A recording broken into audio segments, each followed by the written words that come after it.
सत श्री अकाल। यूके दे विच हुण तक असी पंजाबियां दा वसेबा, मोह प्यार, धर्म प्यार, जीवन बसर ते प्राप्तियां दा जिक्र कीता, पर अज जिक्र करांगे जो पंजाबियां ने काला दौर वेखिया।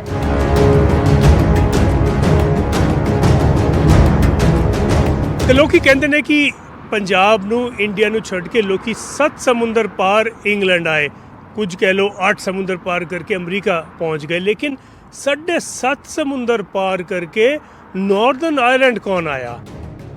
ਪੰਜਾਬੀਆਂ ਨੇ ਵੀ ਅੱਤਵਾਦ ਦੇ ਸਮੇਂ ਨੂੰ ਪਿੰਡੇ ਤੇ ਹੰਡਾਇਆ, ਅੱਖੀ ਗੋਲੀਆਂ ਚੱਲਦੀਆਂ ਵੇਖੀਆਂ, ਬੰਬ ਧਮਾਕੇ ਵੇਖੇ। ਕਿਹੋ ਜਿਹੇ ਸਨ ਯੂਕੇ ਦੇ ਵਿੱਚ ਦਹਾਕੇ 1960 1970 ਦੇ ਉਹ ਕਾਲੇ ਦਿਨ। 30 ਸਾਲਾਂ ਦੇ ਵਿੱਚ 1969 ਤੇ 1990 ਦੇ ਦੌਰਾਨ 3,500 ਲੋਕ ਅੱਤਵਾਦੀ ਹਮਲਿਆਂ 'ਚ ਮਾਰੇ ਗਏ, ਜਦਕਿ ਕੁੱਲ ਆਬਾਦੀ 15 ਲੱਖ ਹੈ।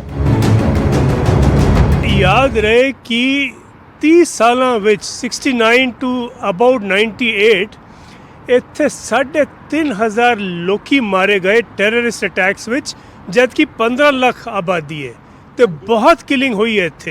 ਸਾਹਮਣੇ ਇੱਟਾਂ ਪੱਥਰ ਚੱਲਦੇ, ਪੈਟਰੋਲ ਬੰਬ ਚੱਲਦੇ, ਸਾਹਮਣੇ ਦੇਖਦੇ ਸੀ ਅਸੀਂ। ਰਾਤਾਂ ਨੂੰ ਕਈ ਵਾਰੀ ਸੌਂ ਵੀ ਨਹੀਂ ਸੀ ਸਕਦੇ।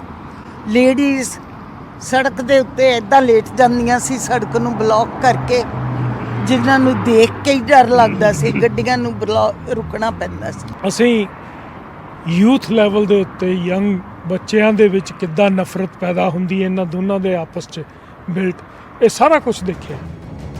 ਕਾਲਾ ਦੌਰ ਸਿਰਫ ਪੰਜਾਬ ਨੇ ਨਹੀਂ ਵੇਖਿਆ, ਵੰਡ ਦਾ ਦੁੱਖ ਦਿਲਾਂ ਦੇ ਵਿੱਚ ਲੋਕਾਂ ਦੇ ਇੱਕ ਮਸਲੇ ਤੋਂ ਬਾਅਦ ਨਫ਼ਰਤ ਤੇ ਮਰਨ ਮਾਰਨ ਤੱਕ ਉਤਰਨਾ, ਇਹ ਸਿਰਫ ਪੰਜਾਬੀਆਂ ਜਾਂ ਭਾਰਤੀਆਂ ਨੇ ਨਹੀਂ ਵੇਖਿਆ, ਬਲਕਿ ਜਿਸ ਤੋਂ ਸ਼ਾਇਦ ਹਰ ਪੰਜਾਬੀ ਜਾਣੂ ਨਹੀਂ, ਉਹ ਅੱਤਵਾਦ ਦਾ ਦੌਰ 1960 ਦੇ ਦਹਾਕੇ 'ਚ ਯੂਕੇ ਦੇ ਲੋਕਾਂ ਨੇ ਹੰਡਾਇਆ। ਅੱਜ ਤੁਹਾਨੂੰ ਉਹਨਾਂ ਲੋਕਾਂ ਦੀ ਜ਼ੁਬਾਨੀ ਸੁਣਾਉਂਦੇ ਹਾਂ ਕਿ ਇਸ ਮੁਲਕ ਦੇ ਵਿੱਚ ਇਹਨਾਂ ਦਾ ਆਉਣਾ ਕਿਵੇਂ ਹੋਇਆ। बलदेव टंडन जी, तुसी कद आए हो इत्थे?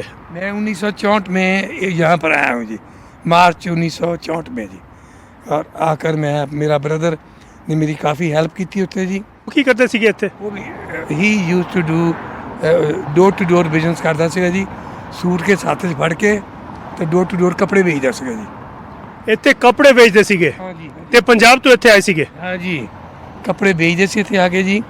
तो उन्होंने दिनों च पैसे की बहुत शॉर्टेज सीगी जी। लोग साढ़े कपड़ा लैके ते treated us very very well, साढ़े चंगी तरह उन्होंने ख्याल साढ़ा रखिया। असी जाते सी 20 किलो सूट के साथ फड़ के, तो असी बहुत मेहनत की जी। ਤੁਸੀਂ ਵੀ ਇਹ ਕੰਮ ਕੀਤਾ ਹੈ? मैं भी किया ਉਹਨਾਂ ਦੇ ਨਾਲ ਰਲ ਕੇ? रल के जी। तो पहले 15 दिन आके मैं छुट्टी की जी। उस तो बाद फिर मैं काम सूट के साथ फड़ के शुरू काम करता जी। 8 महीने में सूट के सफाई काम किया जी, डोर टू डोर। मेरे हाथ च प्लेट पे आई है जी। ਮੇਰੇ ਹਸਬੈਂਡ ਪਹਿਲਾਂ ਇੱਥੇ ਆਏ ਸੀ 75 ਦੇ ਵਿੱਚ। ਉਹਨਾਂ ਨੂੰ ਹਿੱਪਾਂ ਦੀ ਪ੍ਰੋਬਲਮ ਸੀ ਤੇ ਮੇਰੇ ਬ੍ਰਦਰ ਇਨ ਲੋ ਇੱਥੇ ਰਹਿੰਦੇ ਸੀ ਪਹਿਲਾਂ, ਉਹ 62 ਦੇ ਆਏ ਹੋਏ ਸੀ। ਉਹਨਾਂ ਨੇ ਹੈਲਪ ਕਰਕੇ ਮੇਰੇ ਹਸਬੈਂਡ ਨੂੰ ਬੁਲਾਇਆ ਸੀ ਤੇ ਉਹਨਾਂ ਨੇ ਫਿਰ ਇੱਥੇ ਬੁਲਾ ਕੇ ਮੇਰੇ ਹਸਬੈਂਡ ਦੇ ਹਿੱਪਾਂ ਦਾ ਆਪਰੇਸ਼ਨ ਕਰਵਾਇਆ ਸੀ। ਹਿੱਪ ਆਪਰੇਸ਼ਨ ਤੋਂ ਬਾਅਦ ਉਹ ਠੀਕ ਹੋ ਗਏ ਸੀ। ਫਿਰ ਮੇਰੇ ਹਸਬੈਂਡ ਨੇ ਸਾਲ ਦੇ ਅੰਦਰ ਹੀ ਸਾਨੂੰ ਬੁਲਾ ਲਿਆ। ਇਸ ਕਰਕੇ ਕਿਉਂਕਿ ਉਸ ਵੇਲੇ ਜਿਹੜਾ ਹਿਪ ਰਿਪਲੇਸਮੈਂਟ ਆਪਰੇਸ਼ਨ ਸੀ ਇੰਡੀਆ 'ਚ ਨਹੀਂ ਸੀ ਹੋ ਰਿਹਾ, ਸੋ ਉਹਦੇ ਲਈ ਇੱਥੇ ਆਣਾ ਪਿਆ। ਤੁਹਾਡੇ ਡੈਡ ਨੂੰ? ਡੈਡ ਤੇ ਉਹ ਠੀਕ ਹੋ ਗਏ? ਹਾਂਜੀ, ਉਹ ਆ ਕੇ ਉਹਨਾਂ ਦਾ ਆਪਰੇਸ਼ਨ ਆਂਦੇ ਹੀ ਕਰਤਾ ਸੀ 6ਵੇਂ ਦਿਨ, ਔਰ ਫਿਰ ਉਹਦਾ ਰਿਐਕਸ਼ਨ ਦੂਜੇ ਪਾਸੇ ਸਾਲ ਦੇ ਵਿੱਚ ਹੋਇਆ। ਔਰ ਦਾ medical grounds he asked to stay here. ਤੇ ਉਸ ਤੋਂ ਬਾਅਦ ਤੁਸੀਂ ਇੱਥੇ ਵਸ ਗਏ? ਹਾਂਜੀ, ਮੈਂ ਜੀ ਆਇਆ 2000 ਦੇ ਐਂਡ ਵਿੱਚ। ਤੇ ਤੁਸੀਂ ਵੇਟ ਕਰ ਰਹੇ ਸੀਗੇ ਪਹਿਲਾਂ ਜਿਹੜਾ ਸ਼ਾਂਤੀ ਹੋ ਜਾਏ ਫਿਰ ਆਪਾਂ ਚੱਲੀਏ? ਨਹੀਂ, ਵਾਇਲੈਂਸ ਤੇ ਨਹੀਂ, ਬੇਸਿਕਲੀ ਮੈਨੂੰ ਤਾਂ ਪਤਾ ਵੀ ਨਹੀਂ ਸੀ ਕਿ ਵੀ ਇੱਥੇ ਵਾਇਲੈਂਸ ਕੁਝ ਪੰਗਾ ਹੁੰਦਾ ਸੀ। ਮੈਂ ਆਇਆ ਸੀ, ਮੈਂ ਰਹਿੰਦਾ ਸੀ ਪਹਿਲੇ ਇੰਡੀਅਨ ਗਵਰਨਮੈਂਟ ਦੇ ਥਰੂ, ਮੈਂ ਗਿਆ ਮਸਕਟ ਸੈਕੰਡਮੈਂਟ ਗਵਰਨਮੈਂਟ ਆਫ ਇੰਡੀਆ ਦੇ ਥਰੂ। ਉੱਥੋਂ ਜਾ ਕੇ ਮੈਂ ਐਗਜ਼ਾਮ ਪਾਸ ਕਰ ਲਿੱਤੇ ਸੀ 2, ਤੇ ਇੱਕ ਐਗਜ਼ਾਮ ਪਾਸ ਕਰਨ ਵਾਸਤੇ ਯੂਕੇ ਆਉਣਾ ਪੈਂਦਾ ਸੀ। ਤੇ ਤਾਂ ਕਰਕੇ ਮੈਂ ਐਗਜ਼ਾਮ ਇੱਥੇ 1 ਸਾਲ ਕੰਮ ਕਰੋ ਤੇ then you can appear in the exam. ਉਹ ਐਗਜ਼ਾਮ ਕਰਨ ਵਾਸਤੇ ਮੈਂ ਆਇਆ ਸੀ, ਕਿਉਂਕਿ ਮੇਰਾ ਇੱਕ ਦੋਸਤ ਉੱਥੋਂ ਮਸਕਟ ਤੋਂ ਇੱਥੇ ਆਇਆ ਸੀ। ਤੇ ਮੈਂ ਕਿਹਾ ਤੂੰ ਕਿੱਥੇ ਜਾ ਰਿਹਾ? ਜਿੱਥੇ ਬੰਬ ਫਟਦੇ ਨੇ। ਕਹਿੰਦਾ ਹੁਣ ਸੈੱਟ ਹੋ ਗਿਆ, ਹੁਣ ਕਹਿੰਦਾ ਤੂੰ ਚਲੇ ਜਾ, ਕੋਈ ਗੱਲ ਨਹੀਂ। ਤੇ ਮੈਂ ਇੱਥੇ ਆ ਗਿਆ ਸੀ 1 ਸਾਲ ਵਾਸਤੇ, ਬਸ ਫਿਰ ਅੱਜ ਇੱਥੇ ਹੀ ਬਸ ਗਿਆ ਜੀ। ਆਖਿਰ ਕਾਲੇ ਦੌਰ ਦੇ ਹਾਲਾਤਾਂ ਦਾ ਕਾਰਨ ਕੀ ਸੀ? ਦਰਅਸਲ ਰਿਪਬਲਿਕਨ ਤੇ ਯੂਨਿਸਿਸ ਦੇ ਵਿੱਚ ਵਿਵਾਦ ਸੀ। ਰਿਪਬਲਿਕਨ ਉਹ ਨੇ ਜ਼ਿਆਦਾਤਰ ਕੈਥੋਲਿਕ ਕ੍ਰਿਸਚੀਅਨ ਨੇ ਤੇ ਯੂਨਿਸਿਸ ਨੇ ਪ੍ਰੋਟੈਸਟੈਂਟ ਕ੍ਰਿਸਚੀਅਨ। ਹੁਣ ਸਵਾਲ ਇਹ ਹੈ ਕਿ ਇਸ ਕਤਲ-ਏ-ਗਾਰਤ ਦਾ ਕਾਰਨ ਕੀ ਸੀ? ਰਿਪਬਲਿਕਨ ਕ੍ਰਿਸਚੀਅਨਾਂ ਦੀ ਮੰਗ ਸੀ ਕਿ ਆਇਰਲੈਂਡ ਦੇ ਨਾਲ ਨਾਰਦਰਨ ਆਇਰਲੈਂਡ ਰਲ ਜਾਵੇ, ਜਦਕਿ ਯੂਨਿਸਿਸ ਦੀ ਮੰਗ ਸੀ ਕਿ ਨਾਰਦਰਨ ਆਇਰਲੈਂਡ ਯੂਕੇ ਦਾ ਹਿੱਸਾ ਬਣਿਆ ਰਵੇ, ਜੋ ਅੱਜ ਹੈ। ਇਸ ਦੇ ਚੱਲਦੇ ਜਨਾਂ ਦੇ ਵਿੱਚ ਇਹ ਮੰਗ ਨਾ ਸਿਰਫ ਤੇਜ਼ ਹੋਈ ਬਲਕਿ ਇਤਿਹਾਸ ਗਵਾਹ ਹੈ ਜੋ ਹਾਲਾਤ ਬਣੇ, ਜਦਕਿ ਅੱਜ ਵੀ ਉਹੀਓ ਖੂਨ ਖੋਲਦਾ ਹੈ। ਜਦ ਰਿਪਬਲਿਕਨ ਤੇ ਯੂਨੀਅਨਿਸਟ ਦੀ ਗੱਲ ਹੋ ਰਹੀ ਹੈ, ਰਿਪਬਲਿਕਨ ਉਹ ਹੈਗੇ ਨੇ ਜਿਹੜੇ ਜ਼ਿਆਦਾਤਰ ਕੈਥੋਲਿਕ ਕ੍ਰਿਸਚੀਅਨ ਨੇ, ਯੂਨੀਅਨਿਸਟ ਨੇ ਪ੍ਰੋਟੈਸਟੈਂਟ ਕ੍ਰਿਸਚੀਅਨ। ਬਹੁਤੀ ਤੌਰ ਤੇ ਰਿਪਬਲਿਕਨ ਜਿਹੜੇ ਹੈਗੇ ਨੇ ਕੈਥੋਲਿਕ ਕ੍ਰਿਸਚੀਅਨ, ਉਹ ਚਾਹੁੰਦੇ ਨੇ ਆਇਰਲੈਂਡ ਦੇ ਨਾਲ ਨਾਰਦਰਨ ਆਇਰਲੈਂਡ ਰਲ ਜਾਏ। ਯੂਨੀਅਨਿਸਟ ਉਹ ਚਾਹੁੰਦੇ ਨੇ ਕਿ ਨਾਰਦਰਨ ਆਇਰਲੈਂਡ ਯੂਕੇ ਦਾ ਹਿੱਸਾ ਬਣਿਆ ਰਹੇ, ਜੋ ਕਿ ਅੱਜ ਹੈਗਾ। ਤੇ ਇਹਨਾਂ ਦੋਨਾਂ ਵਿੱਚ ਬੜੀ ਟੈਨਸ਼ਨ ਰਹੀ ਹੈ, ਬੜੀ ਕੌਨਫਲਿਕਟ ਰਹੀ ਹੈ, ਬੜੀ ਵਾਇਲੈਂਸ ਰਹੀ ਹੈ। ਹਲੇ ਵੀ ਦੇਖਦੇ ਆ। ਇਹ ਇਹਨਾਂ ਦੇ ਖੂਨ ਦੇ ਵਿੱਚ ਹੀ ਬੈਡਡ ਹੈ। ਉਸ ਦੌਰ ਦੇ ਵਿੱਚ ਯੂਕੇ ਪਹੁੰਚੇ ਪੰਜਾਬੀਆਂ ਨੇ ਆਪਣੀ ਹੱਡ ਬੀਤੀ ਸੁਣਾਈ। ਕਿਵੇਂ ਸ਼ਰੇਆਮ ਪੈਟਰੋਲ ਬੰਬ ਧਮਾਕੇ, ਗੋਲਾ ਬਾਰੂਦ ਚੱਲਿਆ, ਬਜ਼ੁਰਗਾਂ ਤੋਂ ਨੌਜਵਾਨਾਂ ਤੱਕ ਕਿਵੇਂ ਨਫ਼ਰਤ ਵਿਖੀ। ਬੜਾ ਆਤੰਕ ਸੀਗਾ ਇੱਥੇ ਤੇ ਨਾਰਦਰਨ ਆਇਰਲੈਂਡ ਵਿੱਚ। ਹਾਂਜੀ, ਮੈਂ 12.5 ਸਾਲ ਦੀ ਉਮਰ ਦੇ ਵਿੱਚ ਆਇਆ ਸੀ ਤੇ ਆਦਿਆ ਹੀ ਮੈਂ ਇੱਥੇ ਸਕੂਲਿੰਗ ਵੀ ਕੀਤੀ, ਔਰ ਸਕੂਲ ਦੇ ਵਿੱਚ ਦੋਨੋਂ ਸਾਈਡ ਦੇ ਲੋਕਾਂ ਦਾ ਇੱਥੇ ਦੀ ਜਿਹੜੀ ਸੈਕਟੇਰੀਅਨਿਜ਼ਮ ਸੀ ਉਹਦੇ ਵਿੱਚ ਰੋਜ਼ ਦੇਖਦੇ ਸੀਗੇ। ਅਸੀਂ ਯੂਥ ਲੈਵਲ ਦੇ ਉੱਤੇ ਯੰਗ ਬੱਚਿਆਂ ਦੇ ਵਿੱਚ ਕਿੱਦਾਂ ਨਫ਼ਰਤ ਪੈਦਾ ਹੁੰਦੀ ਹੈ ਇਹਨਾਂ ਦੋਨਾਂ ਦੇ ਆਪਸ 'ਚ ਬਿਲਟ, ਇਹ ਸਾਰਾ ਕੁਝ ਦੇਖਿਆ।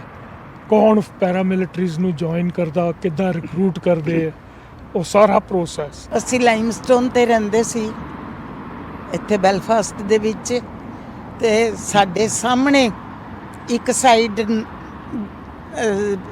ਸਾਰੇ ਹੁੰਦੇ ਸੀਗੇ ਰਿਪਬਲਿਕਨ, ਦੂਸਰੇ ਪਾਸੇ ਸੀਗੇ ਸਾਰੇ ਯੂਨੀਅਨਿਸਟ।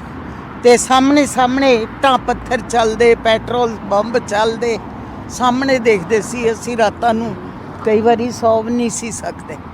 ਲੇਡੀਜ਼ ਸੜਕ ਦੇ ਉੱਤੇ ਇੱਦਾਂ ਲੇਟ ਜਾਂਦੀਆਂ ਸੀ, ਸੜਕ ਨੂੰ ਬਲੌਕ ਕਰਕੇ, ਜਿਨ੍ਹਾਂ ਨੂੰ ਦੇਖ ਕੇ ਹੀ ਡਰ ਲੱਗਦਾ ਸੀ, ਗੱਡੀਆਂ ਨੂੰ ਰੁਕਣਾ ਪੈਂਦਾ ਸੀ। Protestant people can't go to Catholic area, and I was robbed there a lot of time in the Catholic area and the Protestant area. They took a lot of money from me and they put the gun on my shoulder on in here. ਇੱਕ ਦੂਜੇ ਨੂੰ ਕਿਸ ਤਰ੍ਹਾਂ, ਜੇ ਕਿਤੇ ਗਲਤੀ ਦੇ ਨਾਲ ਇੱਕ ਸਾਈਡ ਦਾ ਬੰਦਾ ਦੂਜੇ ਪਾਸੇ ਆ ਜਾਵੇ ਜਾਂ ਦੂਜਿਆਂ ਦੇ ਘੇਰੇ ਦੇ ਵਿੱਚ, ਉਹ ਫਿਰ ਉਹਦੀ ਜਾਨ ਦੇ ਉੱਤੇ ਹਾਵੀ ਹੋ ਜਾਂਦੀ ਸੀ। ਬਹੁਤ ਕੁਝ ਵੇਖਿਆ ਲੋਕਾਂ ਨੇ, ਜਿਹੜੇ 60s ਵਿੱਚ ਆਏ, 70s ਵਿੱਚ ਆਏ। ਹਿੰਦੂ ਮੁਸਲਿਮ ਕੌਨਫਲਿਕਟ ਅਕਸਰ ਹੋਈ ਹੈ ਇੰਡੀਆ ਵਿੱਚ, ਅਫਸੋਸ ਨਾਲ। ਲੇਕਿਨ ਕਦੀ ਕਿਸੇ ਨੇ ਇਹ ਨਹੀਂ ਕਿਹਾ ਕਿ ਇਹਨਾਂ ਦੋਨਾਂ ਦੇ ਦਰਮਿਆਨ ਇੱਕ ਦੀਵਾਰ ਖੜੀ ਕਰ ਦਿਓ। ਇੰਨਾ ਹੀ ਨਹੀਂ, ਕਈ ਕਿੱਸੇ ਉਸ ਦੌਰ ਦੇ ਵੀ ਸਾਂਝੇ ਕੀਤੇ। ਉਸ 'ਚ ਨੀ ਕੈਪਿੰਗ ਤੇ ਕਈ ਦਫਾ ਬੰਬ ਦੀ ਮਾਰ ਸਹਿ ਚੁੱਕੀ ਹੋਟਲ ਬਾਰੇ ਵੀ ਦੱਸਿਆ। ਐਕਸਪਲੇਨ ਕਰੋ, ਨੀ ਕੈਪਿੰਗ ਕੀ ਹੁੰਦਾ ਹੈ? ਅੱਛਾ, ਉਹ ਬੇਸਿਕਲੀ ਕੀ ਹੁੰਦਾ ਜੀ, ਗੋਲੀ 'ਚ ਮਾਰਦੇ ਨੇ ਘੁੱਟਣੇ ਦੇ ਅੰਦਰ, ਕੋਟਨੇ 'ਚ ਗੋਲੀ ਮਾਰਦੇ ਨੇ, ਘੁੱਟਣੇ 'ਚ ਗੋਲੀ ਮਾਰਦੇ ਨੇ ਥਰੂ ਐਂਡ ਥਰੂ, ਤੇ ਉਹਦੀ ਜਿਹੜੀ ਆਰਟਰੀ, ਬਲੱਡ ਵੈਸਲ ਸਾਰੇ ਕੱਟ ਜਾਂਦੇ ਨੇ। ਤੇ ਉਹ ਅਗਰ ਬੰਦਾ ਉਹਨੂੰ 2-3 ਘੰਟੇ ਲੱਗ ਜਾਣਗੇ ਤਾਂ ਵੈਸੇ ਮਰ ਜਾਣਾ ਬਲੱਡ ਨਿਕਾਲ ਕੇ। ਤੇ ਉਹ ਬੰਦੇ ਨੂੰ ਮਾਰਨਾ ਨਹੀਂ ਸੀ ਉਹਨਾਂ ਨੇ ਸਿਰਫ ਸਜ਼ਾ ਦੇਣੀ ਸੀ। ਤੇ ਉਹ ਇੱਕ ਨੀ ਕੈਪਿੰਗ ਉੱਥੇ ਕਰਦੇ ਸੀ, ਦੂਜਾ ਹਸਪਤਾਲ ਟੈਲੀਫੋਨ ਕਰਦੇ ਸੀ, ਤੁਸੀਂ ਤਿਆਰ ਰਹੋ ਬਈ ਨੀ ਕੈਪਿੰਗ ਦਾ ਬੰਦਾ ਆ ਰਿਹਾ। ਤੇ ਸਾਡੇ ਹਸਪਤਾਲ ਇਸ ਤਰ੍ਹਾਂ ਰਹਿੰਦਾ ਸੀ ਕਿ ਬਈ ਪੂਰਾ ਤਿਆਰ ਕਰਕੇ ਰੱਖੋ, ਬੰਦਾ ਆਏਗਾ, ਉਹਦੀ ਬਸ ਜਿਹੜੀ ਰਿਪੇਅਰ ਕਰਨੀ ਹੈ। ਤੇ ਇੱਥੇ ਕਿਤੇ ਵੀ ਨਹੀਂ ਹੋ ਸਕਦਾ ਵਰਲਡ 'ਚ ਐਟਮਾ ਟੈਰਰਿਸਟ ਐਕਟ, ਲੇਕਿਨ ਦੱਸ ਕੇ ਤੇ ਉਹਦਾ ਇਲਾਜ ਦਾ ਇੰਤਜ਼ਾਮ ਕਰਕੇ ਫਿਰ ਟੈਰਰਿਸਟ ਅਟੈਕ। ਇਹ ਤੇ ਬੜੀ ਮਤਲਬ ਯੂਨੀਕ ਗੱਲ ਹੈ। ਬਈ ਦੇਖੋ, ਇਹਨਾਂ ਦਾ ਮਤਲਬ ਮੇਨ ਸੀ ਕਿ ਬੰਦੇ ਨੂੰ ਸਜ਼ਾ ਦੇਣਾ, ਮਾਰਨਾ ਨਹੀਂ, ਤਾਂ ਕਿ ਉਹ ਡਰ ਕੇ ਰਹੇ। ਉਹ ਇੱਕ ਡਰਾਉਣਾ ਵੀ ਤਾਂ ਟੈਰਰਿਜ਼ਮ ਹੋ ਗਿਆ ਨਾ। ਜਦੋਂ ਟੈਰਰਿਜ਼ਮ ਕੋਈ ਅਟੈਕ ਹੁੰਦਾ ਜਾਂ ਵੀ ਬੰਬ ਫਟਦਾ, ਕੁਝ ਵੀ ਹੁੰਦਾ ਹੈ, ਤੇ ਇੱਥੇ ਜਿਹੜਾ ਬੰਬ ਵੀ ਫਟਦੇ ਸੀ ਉਹ ਕਹਿ ਦਿੰਦੇ ਸੀ ਉੱਥੇ ਬੰਬ ਰੱਖਿਆ, ਤੁਸੀਂ ਬੰਬ ਰੱਖ ਕੇ ਕਹਿੰਦੇ ਸੀ ਤੁਸੀਂ ਬੰਦਿਆਂ ਨੂੰ ਨੱਠ ਜਾਓ, ਤੁਸੀਂ ਇੱਥੇ ਬੰਬ ਰੱਖਿਆ। ਉਹਨਾਂ ਦਾ ਮੇਨ ਮਕਸਦ ਹੁੰਦਾ ਸੀ ਤਾਂ ਕਿ ਵਾਰਨਿੰਗ ਦਿੰਦੇ ਸੀ ਵੀ ਤਾਂ ਕਿ ਲੋਕ ਡਰ ਜਾਣ ਬਸ। ਤੇ ਇੱਥੇ ਯੂਰੋਪਾ ਹੋਟਲ ਵਿੱਚ 33 ਵਾਰੀ ਬੰਬ ਫਟਿਆ ਹੈ। ਬਿਲਕੁਲ ਇੱਕ ਵਾਰੀ ਫਟਿਆ ਤੇ ਸਿਕਿਉਰਿਟੀ ਵਧੀ, ਉਹਨਾਂ ਨੇ ਫਿਰ ਸੈਕਿੰਡ ਟਾਈਮ ਕੀਤਾ, ਫਿਰ ਸਿਕਿਉਰਿਟੀ ਹੋਰ ਵਧੀ, ਫਿਰ ਤੀਜੀ ਵਾਰੀ ਅਟੈਕ ਕੀਤਾ ਤੇ 33 ਵਾਰੀ ਕੀਤਾ। ਉਹ ਕਿਵੇਂ? ਉਹ ਇਸ ਤਰੀਕੇ ਦੇ ਨਾਲ that is a bomb proof hotel, ਔਰ ਉਹਨਾਂ ਦਾ ਮੇਨ ਸੀ ਜਿੰਨੇ ਵੀ ਗਵਰਨਮੈਂਟ ਡਿਗਨਿਟਰੀਜ਼ ਜਾਂ ਜੋ ਵੀ ਕੋਈ ਆਉਂਦੇ ਸੀ ਉਸ ਹੋਟਲ 'ਚ ਰਹਿੰਦੇ ਸੀ। ਸਭ ਤੋਂ ਸਿਕਿਉਰ ਹੋਟਲ ਉਹਨੂੰ ਅਟੈਕ ਕੀਤਾ ਹੈ ਬਾਰ-ਬਾਰ। ਕਿਉਂ? ਉਹ ਇਸ ਕਰਕੇ they wanted to show that they are not weak, they are superior than ਤਾਂ ਸੰਨ 2000 ਦੇ ਵਿੱਚ ਯੂਕੇ ਆਏ ਡਾਕਟਰ ਦਾ ਕਹਿਣਾ ਹੈ ਕਿ ਜਦੋਂ ਇਸ ਤਰ੍ਹਾਂ ਲੋਕਾਂ ਦੇ ਦਿਲਾਂ 'ਚ ਪਾੜ ਪਵੇ ਤਾਂ ਉਹਨਾਂ ਨੂੰ ਮੁੜ ਇੱਕ ਹੋਣ ਦੇ ਲਈ ਅਰਸੇ ਲੱਗ ਜਾਂਦੇ ਨੇ। ਇਹਨਾਂ ਭਾਰਤ ਪਾਕਿਸਤਾਨੀਆਂ ਦੀ ਉਦਾਹਰਣ ਵੀ ਦਿੱਤੀ। ਦੇਖੋ 98 ਤੇ ਹੁਣ ਤੇ 22 ਹੈਗਾ। ਸਾਡਾ ਇੰਡੀਆ ਪਾਕਿਸਤਾਨ ਬਣਿਆ ਸੀ ਕਿੰਨੇ ਸਾਲ ਹੋ ਗਏ? ਸਾਡੇ ਜਿਹੜੇ ਦਾਦਾ ਗੱਲ ਕਰਦੇ ਸੀ ਉਹ ਸਾਡੀ ਉਹ ਥੋੜੀ ਗੱਲ ਹੈਗੀ। ਹੁਣ ਤੇ ਅਸੀਂ ਵੀ ਆਰ ਸਟਿਲ ਕਿ ਵੀ ਹੁਣ ਪਾਕਿਸਤਾਨ ਨੂੰ ਇੰਨਾ ਅਸੀਂ ਬੁਰਾ ਥੋੜੀ ਮੰਨਨੇ ਆ। ਹੁਣ ਗੱਲ ਵੀ ਕਰ ਲੈਂਦੇ ਆ। ਪਹਿਲਾਂ ਤੇ ਜਿਸ ਤਰ੍ਹਾਂ ਸਾਡੇ ਬੱਚੇ ਹੁੰਦੇ, ਮਤਲਬ ਜਦੋਂ ਅਸੀਂ ਬੱਚੇ ਸੀ ਉਸ ਟਾਈਮ ਤੇ ਤੁਸੀਂ ਕਿਸੇ ਪਾਕਿਸਤਾਨੀ ਨੂੰ ਗੱਲ ਵੀ ਕਰਨ ਨੂੰ ਤੁਸੀਂ ਡਰੋਗੇ ਕਿ ਯਾਰ ਨਹੀਂ ਗੱਲ ਕਿਸ ਤਰ੍ਹਾਂ ਕਰ ਸਕਦੇ ਹੋ ਤੁਸੀਂ। ਹੁਣ ਮੇਰੇ ਜਿਹੜੇ ਦੋ ਦੋਸਤ ਹੈਗੇ ਕੰਸਲਟੈਂਟ ਤੇ ਪਲਾਸਟਿਕ ਸਰਜਨ, ਉਹ ਪਾਕਿਸਤਾਨੀ ਨੇ, ਉਹ ਮੇਰੇ ਜ਼ਿਆਦਾ ਦੋਸਤ ਨੇ ਜੇ ਸਾਊਥ ਇੰਡੀਅਨ ਤੋਂ। ਜ਼ਿਕਰ ਇਹ ਖਾਸ ਹੈ ਕਿ ਪੰਜਾਬੀਆਂ ਨੇ ਸਿਰਫ ਭਾਰਤ ਪਾਕਿਸਤਾਨ ਵੰਡ, ਪੰਜਾਬ ਦੀ ਹਰਿਆਣਾ ਹਿਮਾਚਲ ਦੇ ਵਿੱਚ ਵੰਡ ਹੀ ਨਹੀਂ ਵੇਖੀ, ਬਲਕਿ ਯੂਕੇ ਦੇ ਵਿੱਚ ਵੀ ਹਰ ਚੰਗੇ ਮਾੜੇ ਦੌਰ ਦਾ ਹਿੱਸਾ ਰਹੇ ਨੇ। ਪਰ ਅੱਜ ਕਈ ਦਹਾਕਿਆਂ ਬਾਅਦ ਜਿੱਥੇ ਭਾਰਤੀ ਪਾਕਿਸਤਾਨੀ ਲੋਕਾਂ ਦਾ ਆਪਸੀ ਪਿਆਰ ਵੇਖਣ ਨੂੰ ਮਿਲਦਾ ਹੈ, ਉੱਥੇ ਰਿਪਬਲਿਕਨ ਤੇ ਯੂਨਿਸਿਸ ਦੇ ਆਪਸੀ ਵਿਆਹ ਤੇ ਹੋਰ ਰਿਸ਼ਤੇ ਵੀ ਕਾਇਮ ਹੋਣ ਲੱਗੇ ਨੇ। ਜਿਹੜੀ ਮੈਰਿਜ ਹੋ ਰਹੀ ਨਾ ਕੈਥਲਿਕ ਔਰ ਪ੍ਰੋਟੈਸਟੈਂਟ ਦੋਨੋਂ ਹੋ ਰਹੀ ਹੈ ਮੈਰਿਜਸ। ਜਦੋਂ ਇਹ ਹੋ ਜਾਣਗੀ ਨਾ, ਕੈਥਲਿਕ ਪ੍ਰੋਟੈਸਟੈਂਟ ਦੀ ਮੈਰਿਜ ਹੋ ਜਾਣਗੀ, ਬੱਚੇ ਹੋ ਜਾਣਗੇ, ਬੱਚੇ ਨੇ ਕੀ ਕਹੋਗੇ ਤੁਸੀਂ ਕੈਥਲਿਕ ਹੈ ਕਿ ਪ੍ਰੋਟੈਸਟੈਂਟ ਹੈਗਾ? ਤੇ ਅੱਖੀ ਮੰਜ਼ਰ ਵੇਖੇ ਇਹਨਾਂ ਪੰਜਾਬੀਆਂ ਦੀ ਰਾਏ ਵੀ ਵੱਖੋ ਵੱਖਰੀ ਸੀ। ਦੁਬਾਰਾ ਉਦੋਂ ਹਟ ਗਈਆਂ ਜਿਸ ਦਿਨ ਇੱਥੇ ਇੱਕ ਦੂਜੇ ਨੂੰ ਐਕਸੈਪਟ ਕਰ ਲੂਗੇ ਟੂ ਲਿਵ ਟੁਗੇਦਰ। ਇੰਟਰਕਾਸਟ ਤੁਸੀਂ ਮੰਨਦੇ ਹੋ ਕਿ ਲੋਕੀ ਐਕਸੈਪਟ ਕਰ ਲੈਣਗੇ ਇੱਕ ਦੂਜੇ ਨੂੰ ਇੱਥੇ? ਮੁਸ਼ਕਿਲ ਹੈ ਜੀ, ਮੁਸ਼ਕਿਲ ਹੈ। I don't think so. ਕਿਉਂ ਜੀ?